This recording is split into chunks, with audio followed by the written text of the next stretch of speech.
தரணி வாழ் தமிழர்களின் இதய ஒலி தமிழன் 24.com.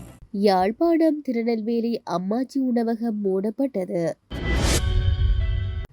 வரலாற்று சிறப்புமிக்க திருக்கேதீஸ்வர ஆலய வருடாந்த மகோற்சவ திருவிழா ஆரம்பம். உயிர்த்த ஞாயிறு தாக்குதலின் பின்னணியில் ஜேவிபி அம்பலப்படுத்திய நாமல்.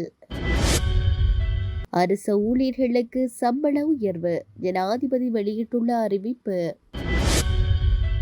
யாழில் பெண்ணுக்கு 7 வருட கடூழிய சிறை, மேல் நீதிமன்றம் அதிரடி.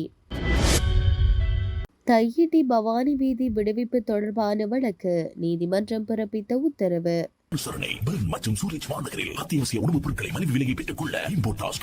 தொடர்பென விரிவான செய்திகள். பலாலி வீதி திருநெல்வேலியில் அமைந்துள்ள அம்மாச்சி உணவகம் சுகாதார சீர்கேடுகளுடன் இயங்கி வருவதாக திருநெல்வேலி பொது சுகாதார பரிசோதகர் சஞ்சீவனிற்கு தொடர்ச்சியாக முறைப்பாடுகள் கிடைக்கப்பெற்றது. இதனைத் தொடர்ந்து நேற்று முன்தினம் 25/2026 பொது சுகாதார பரிசோதகர் சஞ்சீவன் தலைமையிலான குழுவினரால் அம்மாச்சி உணவகம் பரிசோதிக்கப்பட்டது. இதன்போது பொது சுகாதார பரிசோதகரால் ஏற்கனவே வழங்கப்பட்ட அறிவுறுத்தல்களை மீறி சுகாதார சீர்கேட்டுடன் உணவகம் இயங்கி வருகின்றமை அவதானிக்கப்பட்டது. இதனையடுத்து பொது சுகாதார பரிசோதகர் சஞ்சீவனால் வழங்கப்பட்ட அறிவுறுத்தல்களின்படி உணவகத்தின் குறைபாடுகள் அனைத்தும் நிவர்த்தி செய்யப்படும் வரை உணவகம் நேற்று 21/5/2026 தொடக்கம் மூடப்பட்டது. அத்துடன் அம்மாச்சி உணவு கையாள்வோருக்கான விழிப்புணர்வு செயற்பாடும் நேற்றைய தினம் பொது சுகாதார பரிசோதகர் சஞ்சீவனால் முன்னெடுக்கப்பட்டது. பஞ்ச ஈச்சரங்களில் ஒன்றான வரலாற்று சிறப்புமிக்க மன்னார் திருக்கேதீஸ்வர ஆலய வருடாந்த மகோற்சவ பெருவிழா நேற்றைய தினம் வியாழக்கிழமை கொடியேற்றத்துடன் ஆரம்பமானது. நேற்றைய தினம் காலை உற்சவ மூர்த்திகளுக்கு விசேட பூஜை வழிபாடுகள் இடம்பெற்றதைத் தொடர்ந்து உற்சவ மூர்த்திகள் கொடிக்கம்பத்திற்கு அருகாமையில் எழுந்தருளியதைத் தொடர்ந்து கொடிக்கம்பத்திற்கு அபிஷேகம் இடம்பெற்றது. அதனைத் தொடர்ந்து கொடியேற்ற பெருவிழா சிறப்பாக இடம்பெற்றது. திருக்கேதீஸ்வர ஆலய பிரதம குரு தியாகராஜா கருணானந்த குருக்கள் தலைமையில் கொடியேற்றம் இடம்பெற்றது. இதன்போது ஆயிரக்கணக்கான பக்தர்கள் கலந்து கொண்டிருந்தனர். இலங்கையில் இடம்பெற்ற உயிர்த்த ஞாயிறு தாக்குதலை திட்டமிட்டு நடத்தியவர்களின் பெற்றோர்கள் மக்கள் விடுதலை முன்னணியின் தீவிர உறுப்பினர்கள் என ஸ்ரீலங்கா பொதுஜன பெரமுனவின் நாடாளுமன்ற உறுப்பினர் நாமல் ராஜபக்ஷ தெரிவித்துள்ளார். உயிர்த்த ஞாயிறு தாக்குதல் தொடர்பான விசாரணை நடவடிக்கைகளை தற்போதைய அரசாங்கம் தீவிரமாக அரசியலாக்கி வருவதாகவும் இந்த ஒட்டுமொத்த சம்பவத்தின் கடைசி நூல் மக்கள் விடுதலை முன்னணி வசமே உள்ளது என்பது தற்போது தெளிவாக இருப்பதாகவும் அவர் மேலும் சுட்டிக்காட்டினார். ஊடகவியலாளர் எழுப்பிய கேள்விகளுக்கு பதிலளித்த போதே நாமல் ராஜபக்ஷ இவ்வாறு குறிப்பிட்டார். இங்கு அவர் மேலும் தெரிவிக்கையில், பிள்ளையாரை பார்ப்பதற்கு நான் சிறைச்சாலையின் சுவரை தாண்டி குதிக்கவில்லை. சட்டபூர்வமாக ஆவணங்களில் கையெழுத்திட்டுத்தான் பார்க்க சென்றேன். அந்த நேரத்தில் சிறைச்சாலை அதிகாரி ஒருவரும் அருகில் இருந்தார். அது ஊடகங்களிலும் ஒளிபரப்பப்பட்டது. நிலைமை இப்படி இருக்கையில் பொதுமக்களின் பணத்தை செலவழித்து பிரான்சுக்கு சென்று நாமல் பிள்ளையாரை பார்க்க சென்றாரா என்று வாக்குமூலம் எழுதுவது பொது பணத்தை துஷ்பிரயோகம் செய்யும் செயலாகும். நல்லாட்சி அரசாங்க காலத்தில் பிள்ளையான் அரசியல் கைதியாக வைக்கப்பட்டிருந்த போது நாட்டின் பயங்கரவாதத்தை முடிவுக்கு கொண்டுவர பிள்ளையான் செய்த அர்ப்பணிப்பிற்காக முன்னின்று பேசுவதற்கு நாம் இருமுறை யோசிக்க போவதில்லை. உயிர்த்த ஞாயிறு தாக்குதலின் கோப்புகளை மூடி மறைத்த அதிகாரிகளுக்கு பதவி உயர்வு வழங்கி அதே அதிகாரியை அனுப்பி வாக்குமூலம் எழுதி வாங்குகின்றனர். இந்த தாக்குதலை திட்டமிட்டு நடத்தியவர்களின் பெற்றோர்கள் மக்கள் விடுதலை முன்னணியின் தீவிர உறுப்பினர்கள். தாக்குதல் நடத்தியவரின் தந்தை மக்கள் விடுதலை முன்னணியின் தேசிய பட்டியலில் இருந்த ஒரு நபர். தாங்கள் ஆட்சிக்கு வருவதற்கு முன்னர் தங்களிடம் இருப்பதாக கூறிய சாட்சிகளை அவர்கள் ஏனினும் நீதிமன்றத்தில் சமர்ப்பிக்கவில்லை. மிரட்டி வலுக்கட்டாயமாக வாக்குமூலங்களை எழுதி வாங்கி மனித உயிர்கள் இழந்திருக்கும் நிலையிலும் அதன் அடிப்படையில் முன்னாள் ஜனாதிபதியிடம் வாக்குமூலம் பெற முயற்சிக்கிறார்கள். இதிலிருந்தே இந்நாட்டின் சட்டம் யாருடைய தேவைக்காகவும் யாருடைய அரசியல் நிகழ்ச்சி நிரலுக்காகவும் செயற்படுகிறது என்பது தெளிவாக புரிகிறது என தெரிவித்தார். அடுத்த ஜனவரி மாதத்தில் அரசு ஊழியர்களுக்கான சம்பள உயர்வு வழங்கப்படும் என ஜனாதிபதி அனுரகுமார திசாநாயக்க தெரிவித்துள்ளார். மட்டக்களப்பில் நேற்று முன்தினம் இடம்பெற்ற நிகழ்வொன்றில் கலந்து கொண்டு உரையாற்றும் போது அவர் இதனை குறிப்பிட்டுள்ளார்.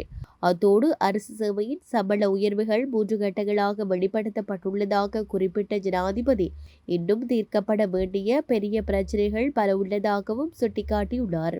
அதன்போது மேலும் கருத்து வெளியிட்ட அவர், எங்களுக்கு ஒரு வலுவான அரசு சேவை தேவைப்படுகிறது. எமது காவல்துறையினர், முப்படைகள் மற்றும் அரசாங்க அதிபர் முதல் அடிமட்ட ஊழியர்கள் வரை ஒரு வலுவான அரசு சேவை அவசியமாகும். நாங்கள் அதற்காகவே உழைத்து வருகிறோம்.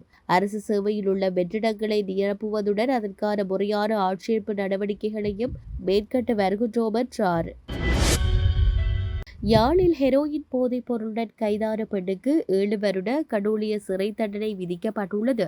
யாழ்ப்பாண மேல் நீதிமன்ற நீதிபதி யூபு அலெக்ஸ் ராஜா நேற்று இந்த தீர்ப்பை வழங்கியுள்ளார்.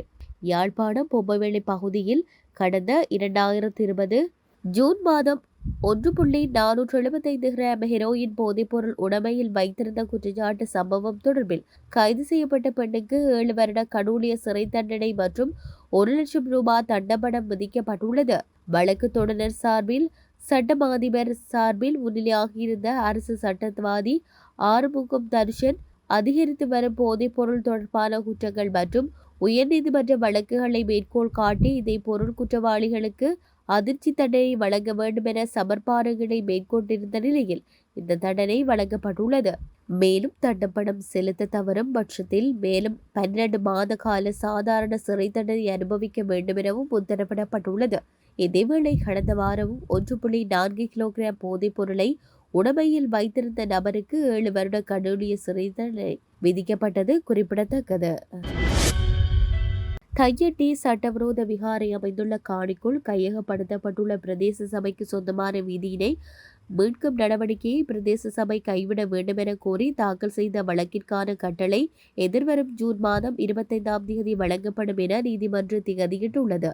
பலாலி காவல்துறையினர் மல்லாகம் நீதவான் நீதிமன்றில் தாக்கல் செய்த குறித்த கட்டளை நேற்றைய தினம் வழங்கப்படும் என கடந்த 11ஆம் தேதி மன்று திகதியிட்டிருந்த நிலையில் நேற்றைய தினம் வழக்கு எடுத்துக் கொள்ளப்பட்ட போது இந்த உத்தரவு பிறப்பிக்கப்பட்டுள்ளது. இதுகுறித்து மேலும் தெரிய வருகையில், தையிட்டி சட்டவிரோத விகாரை அமைந்துள்ள பகுதிக்குள் வலிவடக்கு பிரதேச சபைக்கு சொந்தமான பவானி வீதி காணப்படுகிறது. குறித்த வீதியினை விடுவிக்கும் நோக்குடன் கடந்த ஏப்ரல் மாதம் 28ஆம் தேதி வீதி அளவீடு செய்யப்பட்டது. அதனையடுத்து குறித்த வீதியை மறித்து அடைக்கப்பட்டுள்ள வேலியை விகாராதிபதி அகற்ற வேண்டும் எனவும் தவறும் பட்சத்தில் பிரதேச சபை வேலியை அகற்றும் செலவீனத்தை பிரதேச சபைக்கு வழங்க வேண்டும் என தவிசாளர் கடிதம் மூலம் விகாராதிபதிக்கு அறிவித்திருந்தார். இந்த நிலையில் பிரதேச சபை விகாரியை வேலியை அடைத்ததாக அகற்ற முற்படுவதாக பலாலி காவல் நிலையத்தில் விகாராதிபதி முறைப்பாடு செய்திருந்தார். முறைப்பாட்டின் பிரகாரம் தவிசாளரை பலாலி காவல்துறையினர் அழைத்து வேலியை அகற்றினால் இடங்களுக்கு இடையில் பிரச்சனைகள் ஏற்படும், நல்லடக்கத்திற்கு பாதிப்பு ஏற்படும், எனவே வேலியை அகற்றும் பணிகளை கைவிட வேண்டும் என அச்சுறுத்தும் தொனியில் கூறியுள்ளனர். அதற்கு தவிசாளர் பொறுப்பு தெரிவித்து பிரதேச சபைக்கு சொந்தமான வீதியை விகாராதிபதியை அடாத்தாக கையகப்படுத்தி வைத்திருப்பதாகவும் வீதியை விடுவிக்க நடவடிக்கை எடுப்போம் என உறுதியாக கூறியிருந்தார். இந்நிலையில் கடந்த வெள்ளிக்கிழமை வலிவடக்கு பிரதேச சபையின் மீட்பு பணியை கைவிட வேண்டும் என்றும் அதற்கெதிராக நீதிமன்ற தடை உத்தரவு வழங்க வேண்டும் எனவும் கோரி பலாலி காவல்துறையினர் மல்லாகம் நீதிமன்றில் மனு தாக்கல் செய்தனர். குறித்த மனு மீதான விசாரணையின் போது ஒருதலை பட்சமாக விசாரணை செய்ய முடியாது என கூறிய மன்று வலிவடக்கு தவிசாளர் மற்றும் பிரதேச சபை செயலாளர் ஆகியோரை கடந்த 11ஆம் தேதி மன்றில் முன்னிலையாகுமாறு அழைப்பு விடுத்திருந்தது.